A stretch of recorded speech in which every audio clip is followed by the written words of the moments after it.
you weren't expecting the haircut. Hello and welcome to the Crimson Stitchery, a video channel about making all things beautiful and useful. My name is Anushka. You can find me elsewhere online as The Crimson Stitchery. That's my username on Ravelry and on Instagram. On Ravelry, we have a Ravelry group, which is free to join in if you so choose to partake. And this episode of the Crimson Stitchery is coming to you courtesy of all of my lovely and wonderful supporters over on Patreon, who are keeping this channel going through their monthly membership subscriptions, alongside enjoying various benefits, including a wonderful and lively community that we have going on Discord, and events such as quarterly knit nights where we can get together on a video call and enjoy sharing our projects and getting to know each other a little bit better. So thank you very, very, very much to everybody who supports this channel, either on Patreon or over on Ko-fi, where you can buy me a coffee. As I explained in the last month's vlog in the beginning of January, where I talked about my knitting plans, your support is literally what's keeping this going. Last year, I put all of the Patreon income together and I invested it in a whole set of equipment and software upgrades for the Crimson Stitchery. And since then, we've been trying to figure out how to use the new camera, mostly. But yeah, this is what I enjoy doing. I enjoy making content for everybody to watch and hopefully to get some inspiration from, and I enjoy sharing my creative and artistic processes with other people, but I just can't do it alone. There are lots and lots of costs that go into running it, and it just helps me out so much. So if you are enjoying the Crimson Stitchery, please do consider joining us over on Patreon, because it is a really fun place to be. So that being said, let's talk about the hair. Don't worry, I've not lost my mind. I'm not getting divorced, not even married. So yeah, nothing like that. This is my hair now. I got it done yesterday and I thought I really have to carve out some time in my schedule in order to record a podcast, because she did such a nice job of blow drying it, and I'm never going to get it looking this sleek and amazing again. This is not the first time that I have had a bob. I'm a serial bobber. I get my hair cut into a bob, every 7 years. It's worked out to be on average. So it's kind of this nice cycle of growing my hair out long and then cutting it short again. But it just got to the point with the long hair where I just wasn't enjoying it anymore. So it had to go. Time for a change. And yeah, it feels good. It feels good. I feel like I'm back here. Now that we've addressed hairy issues in this episode, I am going to be sharing a little bit more about the background of my recent new designs for the Crimson Stitchery, because over the last 6 months, coming up to 7 months now, I've been working on this fantastic collaborative design project with Aroha Knits, who is Françoise Danoy. I approached her in order to do a design collaboration where we could, have a meeting of two creative styles, a meeting of two minds, and see what we can come up with. This was the second time that I had done the collaboration. The first time was with the wonderful Diana Waller of Paper Tiger Knits. So it's something that's going to become an annual tradition at the Crimson Stitchery, collaborating for design around the winter solstice. Hopefully you have watched the interview with myself and Françoise. We talk a lot about her, background, her approach to design. Obviously, she's known for the way that she has used the medium of creating original knitwear really as a tool and a method for her to claim her ethnic heritage. And her Maori heritage specifically. When you listen to Françoise's interview, it's quite I don't know what the right adjective would be, but it's just so clear how her experiences of that side of her ethnicity and the indigenous side has been, whitewashed. There's just no better word for it. She talks about growing up as a diaspora Maori person and how she didn't really have access to her culture, and it took concerted effort to go about the process of learning. And I think that that's something that's really important, is this idea of learning and this idea of becoming. For anyone who's new to the Crimson Stitchery, I'm actually doing a PhD in diaspora studies. So academically, I am a dress specialist. I specialise in fashion, dress, clothing, the body, identity, but it's an interdisciplinary project. So it's bringing together two different disciplines that don't always talk to each other. And diaspora studies comes from geography, migration, also sociology and things like that. And I'm bringing a dress perspective on it. So actually it was really fascinating for me to listen to Françoise and kind of hear her articulate a lot of themes that I've actually been exploring academically. Personally, I do not explore ethnicity in my design work as a creative. I am exploring ethnicity, though not necessarily my own, in my academic studies. So it's just, it's something of interest. And I think also there's something that a lot of people of colour who are creatives express, which is that, we don't always have to be a kind of guide for our culture, if you see what I mean. And also like the limitation that can be felt when you're sort of expected to only draw on your heritage, because it's like authentic and in the kind of assumption. And this is something that is expressed I think if you look up the work of Dr. Karen Patel, I met her when I had a very mild altercation with the Crafts Council in the UK when I kind of challenged their diversity statement a couple of years ago, in conjunction with the artist Lorna Hamilton-Brown. And through Lorna, I met Karen, and I saw some of her presentations of her research where she researches the position of women of colour within the craft industries, within the professional craft industries in the UK.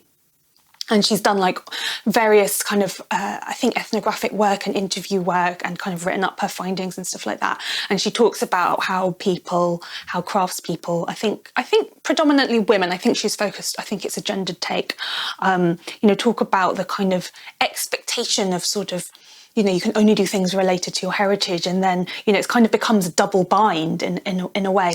So the point I'm trying to make about Françoise is the way that she has underscored her process of learning, becoming, developing, and sharing. And I think that that's really, really, really, really important, because there's so much when it comes to how people,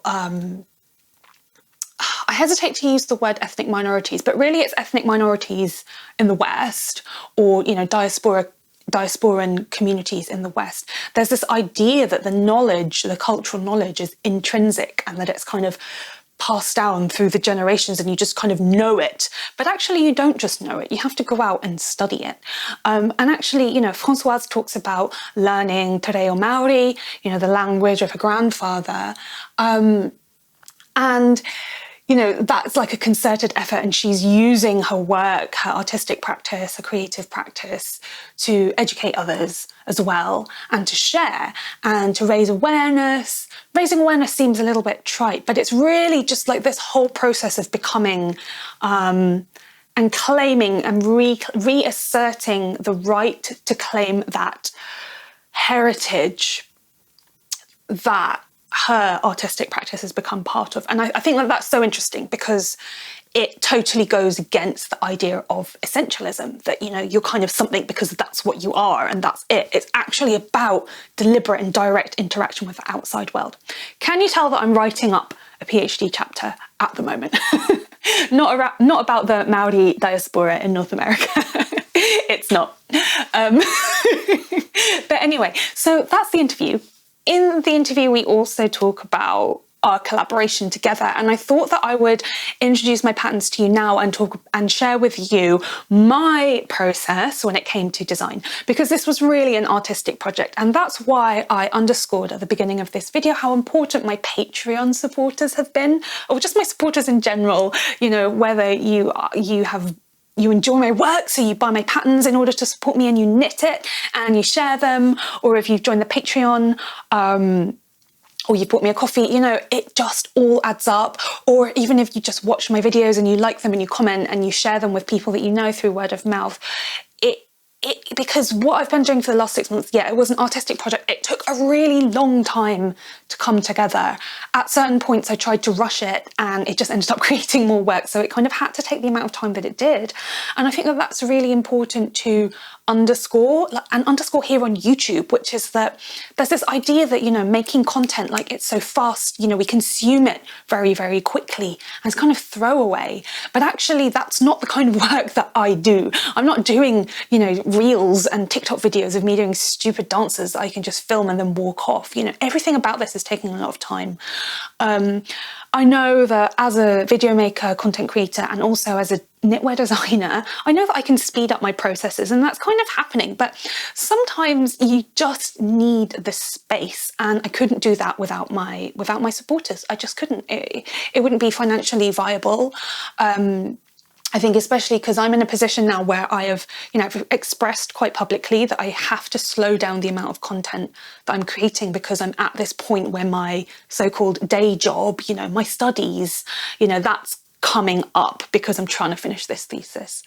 And I'm just so grateful that people are still around and that you're willing to wait and that you believe in me and my long-term vision for my work, because, you know, yeah, I'm not going anywhere. It's just quite slow at the moment. So thank you for appreciating the ebbs and flows and the peaks and the troughs.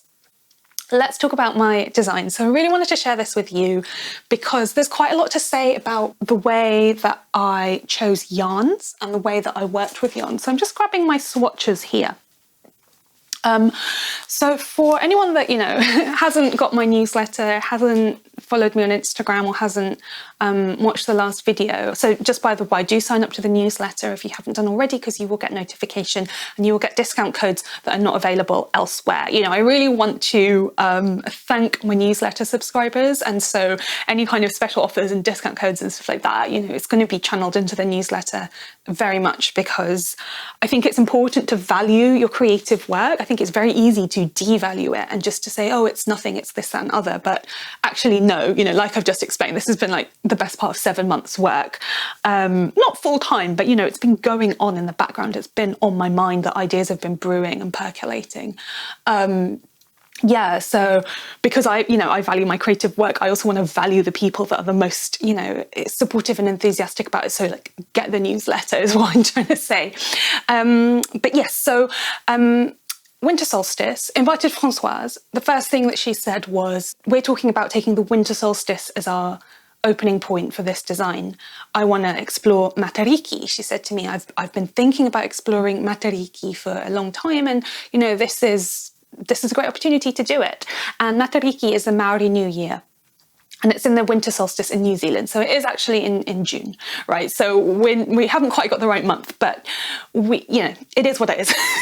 You can't do everything. And it's still a good opportunity to think about dominance, I think, cultural hegemony.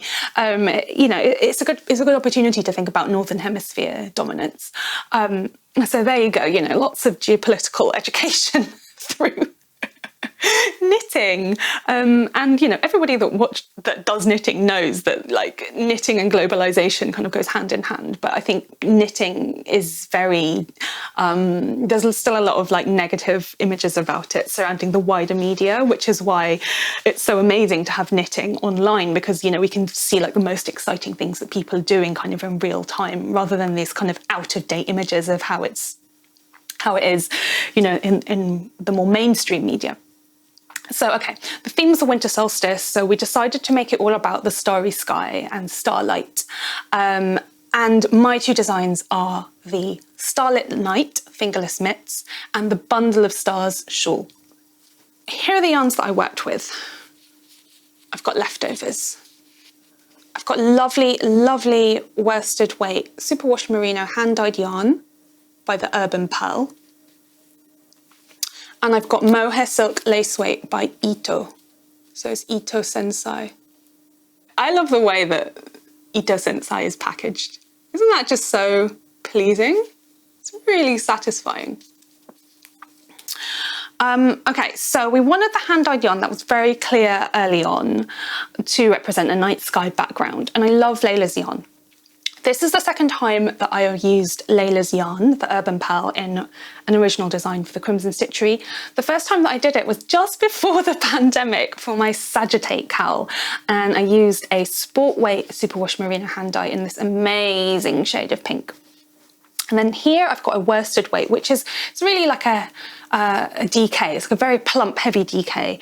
These skeins are so generous. They are 230 meters and 115 grams, so it just goes on forever. I think I got 4 skeins of her, and yeah, I've got a little bit left over. I've used some in a scrap project already, and I've got a full hank, and I've got Ito left over as well. Yeah, so we wanted the hand-dyed yarn because I thought it'd be such an amazing way to have the night sky and to have that, you know, tonal colour cast across it. And then I had the idea of using the mohair as a contrast yarn so that it would be like fuzzy and the silk's got a really, really nice sheen.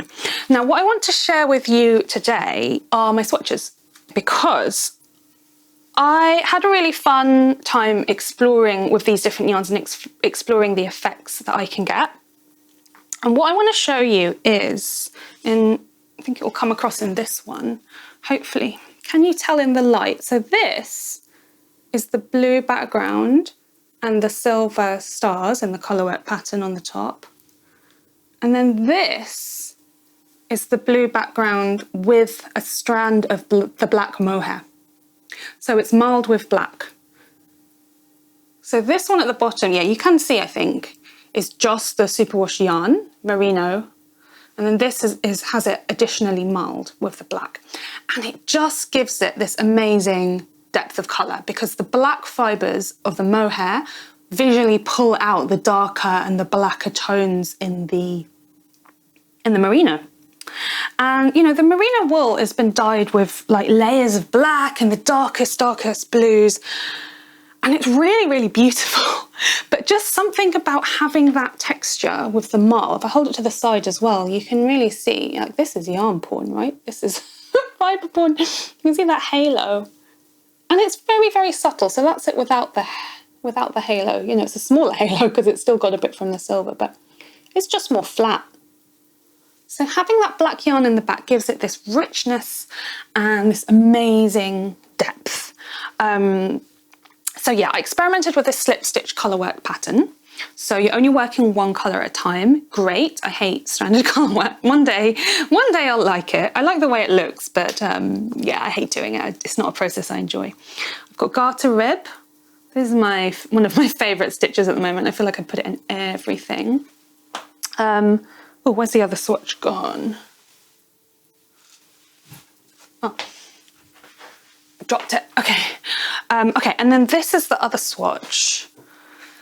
So I wanted to explore striping with mohair.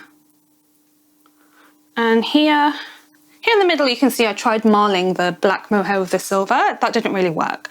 So instead, what I came up with on the bundle of stars shawl that I've got here is I just came up with a way of having a kind of random but not random striping sequence. So it's kind of thick and thin, garter and stocking stitch, and then every now and then it's got a dark one in it. So if I stand back, and I think I got this idea from Françoise, because in her design she alternated bands of mohair lace and then the wool. She didn't use merino, she used another hand-dyed yarn, the wool bands as well in garter. So we were really feeding off each other back and forth. And it's kind of hard to photograph. Like, you really need to see it in video, the way that it is see-through. And so over the past 4 weeks in January, Françoise and I did some Instagram lives to launch each new pattern, as it were. And in one of them, I made her take her piece off and like hold it up, and you can really see, especially because her mohair stripes in her bandana cowl pattern, called the Fetu cowl, it's in a lace, so it's even more beautiful. So it's see-through and ethereal, and it's got the lace pattern, it's got like big holes, and it's got, yeah, kind of some geometric kind of cross shapes within it. So it looks really, really, really nice. Maybe I'll try and persuade her to video just like holding it up or something. But yeah, that's the only thing. It kind of gets a little bit lost when it's on the body. But there's something about making a shawl where it's just about making beautiful fabric, isn't it? I think that's why knitters like making shawls. Leave me a comment down below. Tell me if you agree with that or not. Because really, like, how many shawls do we really need? But it's just so fun to take the time to combine fibres and textures in that way. So my shawl is parallelogram shaped. And there we go. It's got a plain back because I just love the way that the kind of subtle pooling within the garter rib had that starry sky effect, the kind of sheafs of stars. So the way I like to wear it is really as a scarf. I like to fold it in half, wrap it around my neck. The piece only took 2 hanks of the superwash merino. So it's probably less than 300 grams in total. So it's like very, very warm, not that heavy at all, very slinky. And that's always something about merino yarn, isn't it? Because it's so slinky, but it can be very heavy. But this piece, it's because it's been worked at quite an open gauge. It has the mohair and silk and so on. Kind of fills in a little bit, but it's got the lightness from the mohair with the warmth. Yeah, not too heavy basically. So yeah, I like to just wear it around my neck. And the parallelogram shapes, oh, the other thing to note is the mohair border. So this is a little bit of a labour of love. This is an I-cord edge, applied I-cord edge. Took quite a long time to do, but it was just so worth it. It's just such a nice way of finishing it. And it's a little bit chunky, which kind of suits this shawl as well. What I really like about the fact that, you know, I've been very slowly building up a body of work in knitwear design over the last 2 years, thanks to you guys and your encouragement.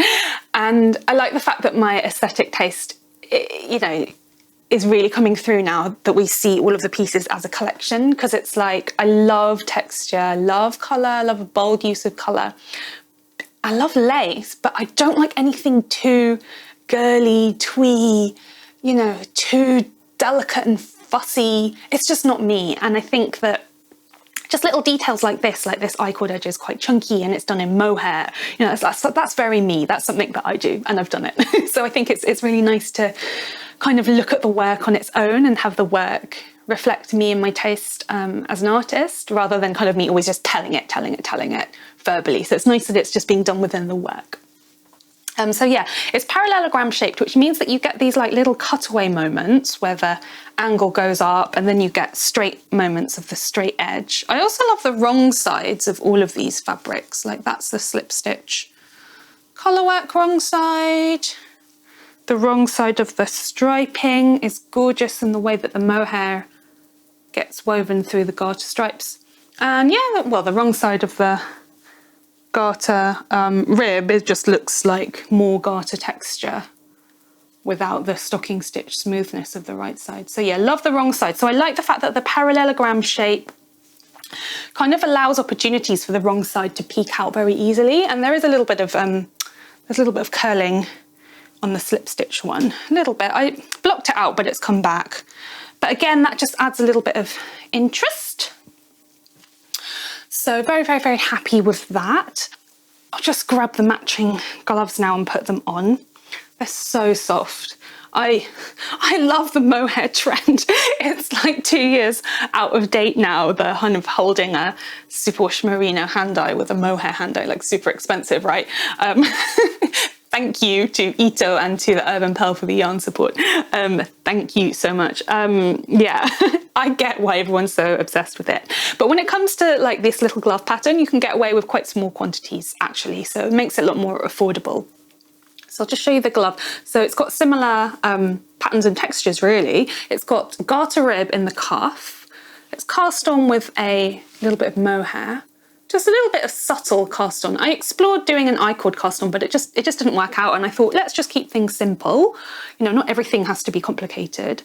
It's got the slip stitch collar work. It's only a few repeats of the pattern, and then an afterthought thumb, garter stitch and I-cord binder. So again, it's very tactile. It's very sculptural with all the different layers. Can you see like the way that the slip stitch comes down, then the garter, then the rounding of the I-cord mohair at the top. It's warm, my hands are getting a little bit moist already. So So yeah, I'm really, really happy with that. I hope that you enjoyed. I just really wanted to share my process about the swatch, so you can kind of see how I think in terms of that, if anyone finds that interesting or useful in any way. The other thing I wanted to share is the wonderful finished projects by my test knitters. I did have this shawl test knit.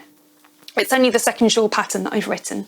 The first is the Hawthorn tincture shawl, where I also had test knitters. I'm actually not a huge shawl knitter.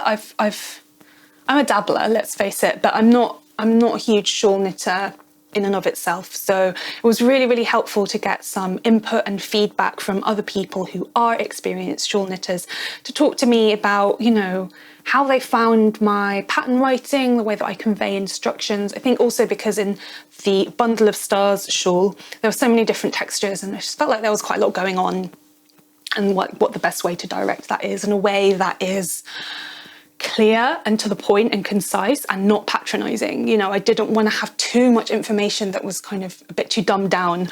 If you kind of see what I'm getting at, I kind of want the knitter to meet me halfway. I don't want, but then it has to be clear.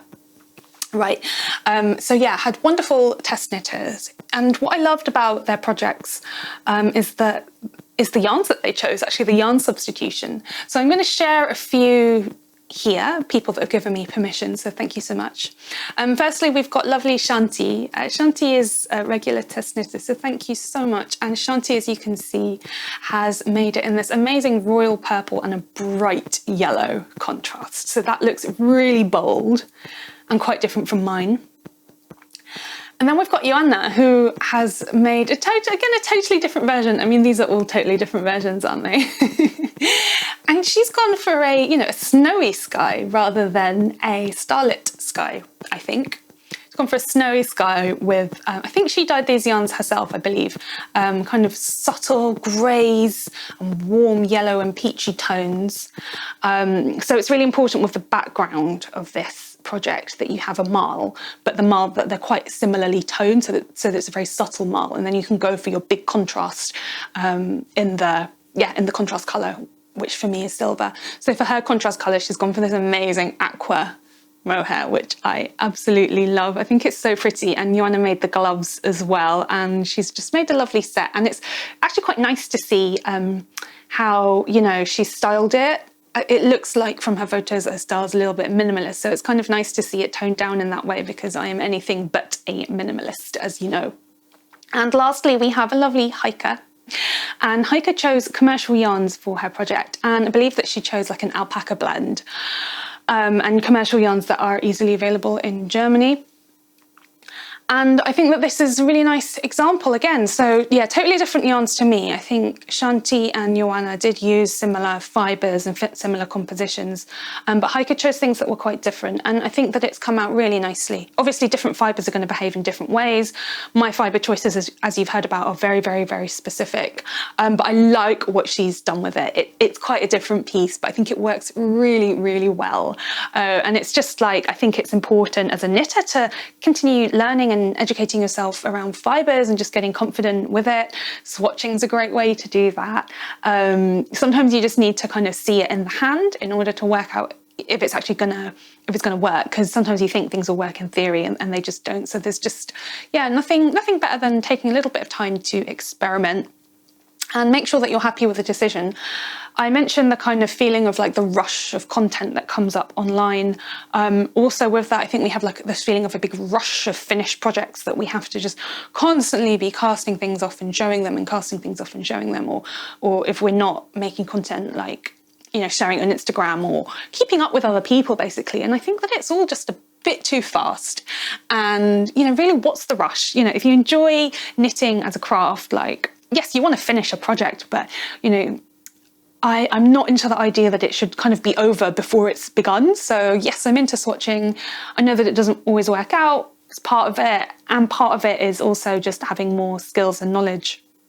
As a knitter, I've heard a few podcasters say lately that like they don't swatch because they just always use the same yarn and needles or the same type of yarns, and that works for them. And exactly, it's because you've educated yourself in how certain yarns and needles behave with your technique.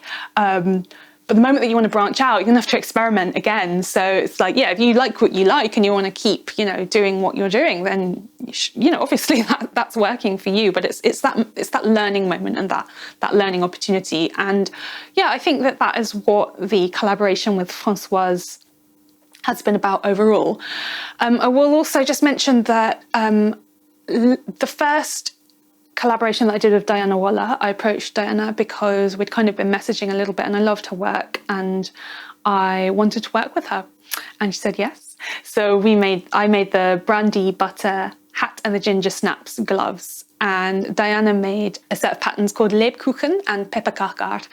So Lebkuchen are the German spiced Christmas biscuits, and Pepperkakor are the, Swedish. She lives in Norway, I guess they're Norwegian as well. Those very thin ginger snaps as well. So the collaboration with Diana was all about festive foods and twinkling lights and gold and glitter and sparkles. And then the collaboration this year, Midwinternets with Françoise, Aroha Knits, it's all about the night sky and about the presence of starlight in the absence of daylight, really. So totally different interpretations. And Françoise was nominated by one of my patrons. In the summer, I posed a question in our Discord server. Because Discord, you know, have like a phone app, it's like a chatting forum app, and I have the app on my phone and you can just post very quickly and easily. So I tend to use that quite a lot to interact with patrons. Lovely patrons. And yeah, I posed a question to them asking who they'd like me to work with, and Françoise was suggested a few times. So I'll probably be seeking your input again next year about who to work with. I've got a few ideas. I'm wondering if I should work with someone else who's British this year, because yeah, I haven't done that yet. Yeah, I'm kind of open, really. But yeah, I will be asking my patrons for that later on in the year. I kind of feel quite tired. All right, before I move on, I just want to share one last thing, which is about the photos. So one of the reasons that the pattern took so long to produce was that we had to do multiple photo shoots. And photography is a collaborative process between me and my partner, Mr. Tech Support. And it's quite important to the Crimson Stitchery. I mean, photos and visual imagery are important overall, right? It's a visual medium. And we did so many photo shoots. Oh my goodness, it was so difficult to capture these patterns in a nice way. So difficult. The first time we did a photo shoot, we had COVID. It was the early days before, when I had symptoms, and I wasn't testing positive, I was negative, but had all the symptoms, or vice versa, I don't know. I can't remember, but we looked back, we spent ages on the photo shoot and then looked back at the images and I was like, I'm so ill. I cannot put this image online. I just look horrendous. And then it was quite difficult to take photos overall because we wanted to do it in an interior to complement Françoise's style of photography, which is generally interior. But that's quite different from what me and Mr. Tax Support normally do, which is exterior and being out in the natural world in some way. We have a lot more space. So we did it squashed into the piano, hardly any space. It's like, I'm looking at it now, it's just right there. I was like 1.5 meters, like 7 feet, 6 feet. It's just a normal piano keyboard. Not very much space at all. And the scarf, you know, it's big, it's long. It goes on for a while. So it was really difficult, really difficult. And also trying to style the piano and the little music nook in a way that was photogenic was really difficult. Put all the houseplants on it and had a disaster at one point. And you know, this is what we managed to come up with, which I'm really happy about in the end, but it was very challenging. So now you know what my life has been like for the last few months, also having COVID and having uni and all of this kind of stuff. But I'm so happy that this project is out there in the world. I can't wait to see how people interpret the designs. And if you purchase the patterns together as a set, you will receive a discount on Ravelry. You will also get that on PayHip, but you have to add the shawl to your cart first, and then you get like a pop-up for a discount overall with the mitts. So I will write that in the down bar here below on YouTube, just to make that clear for anyone who doesn't use Ravelry for whatever reason. It's just the limitations of the platform, and I'm not in a position to have a web shop at the moment, mainly because I would need to deal with international tax treaties. Oh. And I just would rather a third-party platform deal with that and then just send me a bill for the fees, because this is like the not fun part of running an online small business. It's horrendous. Anyway, let's move on. Aside from my designs, which I knit the samples of in the autumn, but it's just been such a huge feat launching it all, I've been tackling my knitting basket. It looks like a bit of a mess at the moment. In my January vlog, I mentioned that I was trying to get rid of my sock yarns, trying to knit them down this year, and I've thrown myself into that. Just want to clear up a quick misconception. The yarn that was in my basket, which is still in here actually, from like the January video, it's not all of the yarn I have a lot more yarn. It's all of the sock yarn that I have. I have a few more Swatches quantities. I have like a lot of leftovers from design samples that I don't really know what to do with. Yeah, so sorry if that was misleading in any way, but I wish that this is all the yarn I have, but it's just not realistic, to be honest with you and to be honest with myself. Stashless22 is going on in the Ravelry group and on Instagram. I've been checking in on that. It's really, really heartening to see. So I'm glad that you guys seem to be enjoying that so successfully. And I threw myself into the reduced sock stash enthusiastically by tackling all of my leftovers. So here is a very recently finished object. It's got a lot of ends still, and it is a mad pair of scrap socks. And they're done in a rib. I'm actually considering writing up this pattern, even though it's quite simple, but it took me quite a while to devise the best way of doing this ribbed sock. So I'm thinking about it. Let me know if that's something that would interest you. Saying that, I'm working on finishing all of the patterns that I started last year, hopefully by the end of the spring. Hopefully. I started way too many last year and I just didn't finish them, and I just need to do that. So now I've finished the Midwinternets collaborative collection. I've got another collaboration with a yarn company that I have to do. I've got another design with a yarn company that I have to do. And then I've got two more sweaters that I'll do under my own name, just off my own back. It's too many. Anyway, so let me know if you would be interested in seeing a basic sock pattern from me. I know that there's a lot everywhere, but some people have expressed interest in the past, so I'd like to know. And these are using the very, very last ends of sock yarns, so like really the tiny little bits left. And the theme that I took with this pair of socks was, if you just keep throwing more yarn at it, it will eventually look okay.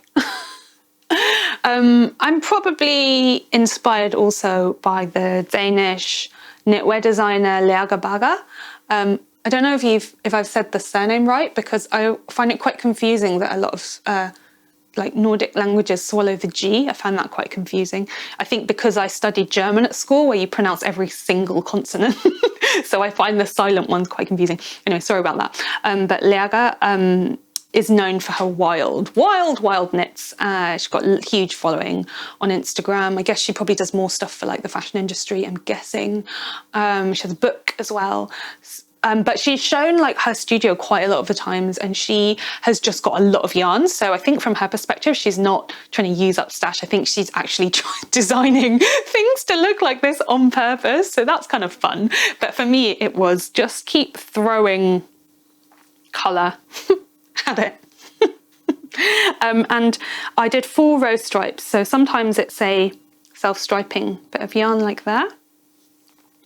But what I did to join it all up was I knit together the old yarn and the new colour for the last 8 stitches of the row, so that there wouldn't be too many ends. There's still a lot of ends, especially around the heels and stuff like that. Like there's still a lot to deal with. Maybe I dealt with some already. Yeah.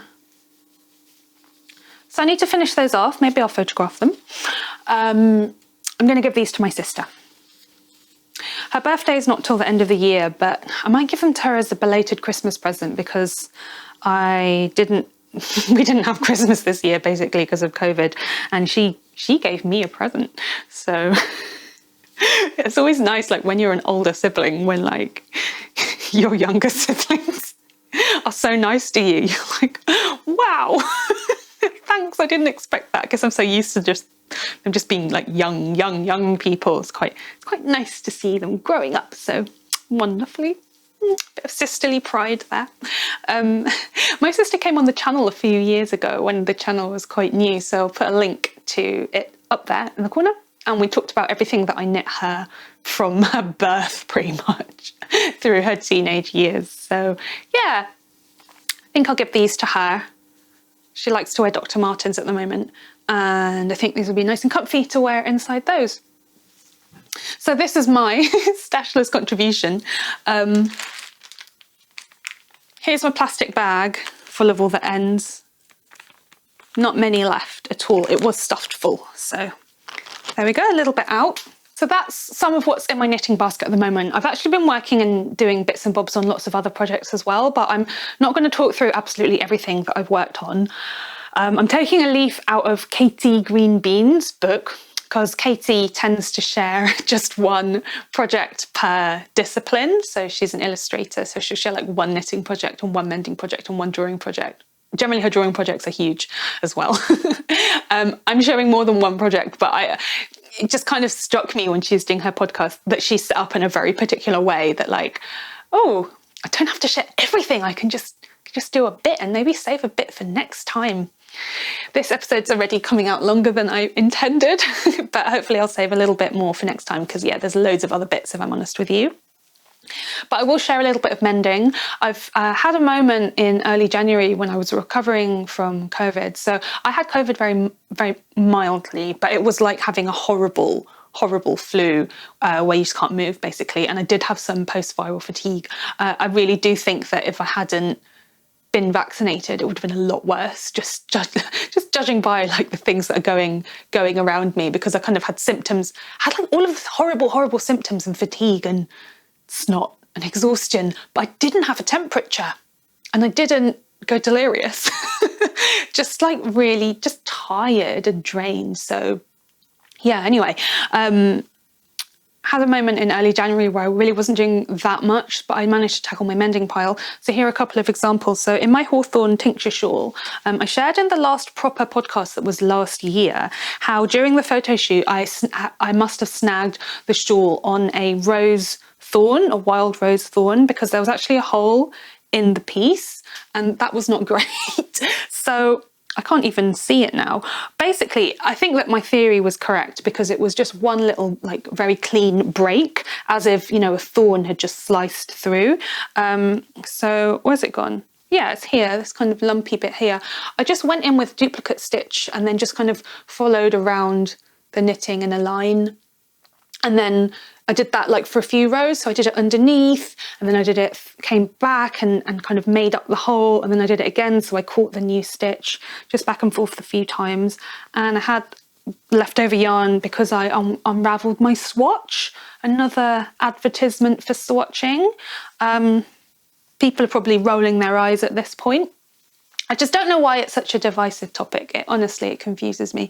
So yeah, I did that one. So that's really nice because I've been wearing it a lot and I love the yarn. I didn't receive yarn support for this. I purchased it myself with, you know, the Patreon money, with the funds that I used to support the Crimson Stitchery. And it's Derrière Natura Gilliatt in the shade Aubépine. And I like it because it's really warm, but it's really light. And also the depth of colour is fantastic because it blends light and dark fibres. So it's really nice to be using these really special yarns. And it's actually amazing to determine what materials I need when I have an idea, a creative idea, and just to be able to acquire them. It's quite a gift. It's quite a gift. I'm very, yeah, I don't take it for granted. So thank you. So I did this, been wearing it a lot. And then we have quite a different project. What really, you know, this is a really old pair of socks. They have been worn a lot. I bought this drops sock yarn because it was so cheap and I just had to see if it was any good. So I think the yarn was like £1.50 a ball and I had 2 balls or something like that. I just wanted to see what it was like. And, you know, I think given that the yarn is not the highest quality, it's not bad quality, but it's not the highest that you can possibly get in the world. Considering that, it's actually very good value for money, like unbelievably good. You know, kind of like how sometimes you can go into Primark or a supermarket and every now and then you can like find a piece of clothing that's like, you know, it's probably not good that it's so cheap. It's not good for the price of materials and labour and all of that. But sometimes you have to, right? Because you don't have a big budget. And every now and then you can find a piece that's actually really good and actually lasts for quite a long time. So I think that's what this has been. And yeah, I made them when I was quite, not when I was new to sock knitting, but when I kind of started this big flow of sock knitting around, when was it? 2015, 16, something like that. Okay, so they're very, very worn, like totally felted up and everything. And so I just did duplicate stitch in the heel. You can see that I had a tiny bit of leftovers of the original yarn. It feels very, very stiff. I thought that duplicate stitch might be better than darning because I thought that it might have a bit of flex. It's got a bit of flex, but it's still very stiff. But I wanted to try that method. Previously, when I've had holes on sock heels up here, like when it's been rubbed against the cuff of the shoe, then I have done like little knitted patches, and I've got a tutorial for that as well. So yeah, I just thought I'd try something else. So here's the other one. So I've blended different leftovers of yarn because I didn't have enough of the original, probably because I used it up in another scrap sock, if I'm honest with you. But yeah, just kind of made it similar-ish, but different-ish. So it kind of looks like it's done on purpose. And that's going to extend the life. A lot of my socks that I knit from this flow of sock knitting in 2016, they're not in the best of condition anymore. They've felted up quite a lot, and that's just because I've worn them so much. But kind of feels a bit bittersweet because I thought I could wear them forever. And actually I don't know if I can. But you know, maybe I'll start wearing the sock samples that I've developed for the Crimson Stitchery a bit more because I've been keeping those safe for some reason. Maybe I'll just get to knit some new socks from nice luxurious yarn for myself. That would be really nice. Yeah, that would be very nice. But at the moment, I've just been prioritising, as I mentioned, finishing off existing projects, and I've had to be quite strict about that. Like, I've wanted to film a podcast a lot over the last 2 months, and I've just had to think, like, you know, if I've got a couple of hours of time, what is the most pressing and urgent thing to do next for this week? And I've had to pick that thing, and the podcast just has been the thing that's been pushed aside. And I'm going to have to keep doing that because I need to finish all this designing and like the parts that I don't like, which is pattern writing. Not my favourite. So I'm going to wrap up for today's episode. Thank you so much for watching. If you enjoy the Crimson Stitchery, if you enjoy hearing about creative process and design, and if you would like to support my work as an artist, then please do consider joining us over on Patreon. I'd especially like to thank people that support at the Crimson Queens level, and give a shout out to Angie Scheitel. That's the top tier. Thank you so much for being with us. I'd love to know from you guys how your plans for the early part of the year, for January into February, are working out. Are you doing a stashless year? What are you enjoying? Is there a fibre that you've been playing with in a similar way to what I've been doing? And yeah, drop me a comment down below and let me know. And if you haven't done so already, please do sign up for my monthly newsletter. I don't write very often, you won't get spammed. And hopefully you'll enjoy that. That's everything from me today. Take care of yourself. Happy knitting.